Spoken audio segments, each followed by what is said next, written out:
بسم الله الرحمن الرحيم. اسمي محمد عنتر بربر علي سروق من اسطبل عنتر، بس اسطبل عنتر حاجه وعزبه خير الله فوق. لا احنا بنتكلم عن اسطبل عنتر. اسطبل عنتر هنا الزال حوالي بتاع 150 بيت.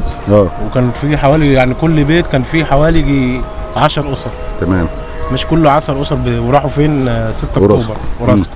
عندنا نجيب سويرس. تمام. ولسه المرحله الثانيه كانوا يهد بيت البيوت دي وما تهدتش. فاحنا لسه مش عارفين ايه اللي هيحصل. طب انتوا عاجبكم موضوع وراسكم ده؟ عايزين تروحوا هناك ولا عايزين ولا مش عاجبكم عايزين تقعدوا هنا ولا ايه؟ والله لو واحد يتولى المشروع ويبني لنا تاني واللي كان قاعد في شقه يقعد في شقته ويستغل الباقي احسن. بس. طب عدد الاسر عددكم تقريبا قد ايه السكان تقريبا؟ مليون ولا يعني كل بيت بيشيلوا بتاع 40 واحد. مش حصر او ازاي؟ ما جالكوش حصر ولا حاجه ولا؟ جه حصر وفي هدف، بس لسه في تكمله تاني. في تكمله تاني. ما تعرفوش اللي هو مثلا من بعد الجبل 100 متر. 100 متر بعد الجبل.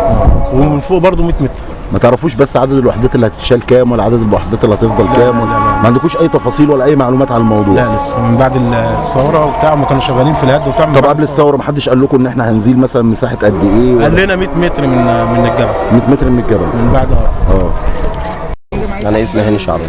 تمام. هو حضرتك في ناس اتزالت، في ناس ارتاحت، وفي ناس تعبت. بالنسبه للمواصلات وعثمان دي طبعا يعني مكان طبعا انت اكيد عارفه. تمام. انما هنا احنا هنا في وسط البلد. ما يعمل ماكت هنا، نعمل له ماكت هنا، هو ماكت يعمل ماكت بنفسه.